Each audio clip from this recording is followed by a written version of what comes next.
فارس الثابتي يجاوبني على السؤال. قال يا فارس الشعر روضته كأنه جواد، وضحت حروفه لقولك تأتمر كالجنود. شاعر وشاعر نثر في عين خصمه رماد، ولك جماهير من حد اليمن للحدود. واليوم أنا جيت بتخبر وليبك مراد عن صاحبك حنظلة وانت عجل بالردود. كيف اكتلب حاله اللي كان مثل الجماد، يشكي ويبكي وجيبه ما عرف شي نقود. أنا أعرفه عاش عيشة كل أبوها نكاد، أسوأ من السوء وأقسى من حياة الهنود.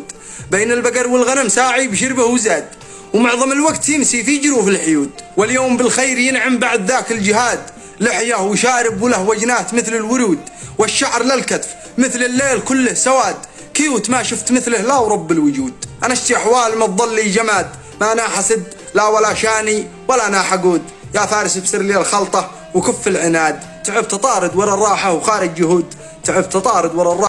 هذا ردي على سفير الشعراء اللي جاب قصيده لعندي يمدح الجمهور اللي وقف معي في شاعر المليون، وبعدين يسألني عن الخلطة حق أبو حنظلة، والأبيات بتسمع والجواب بتفهموا معناها. يقول يا مرحبا يا سفير الشعر فانحى البلاد، سلم على أهل اليمن من ماوي إلى ثمود، وقفاتهم مثل وقفات البطل بن عباد، دي طيح الزير ملقى فيه فقرة عمود. كانت طموحي على البيرق وما الله أراد، وقد خلوا اسمي يحقق كل ليلة صعود.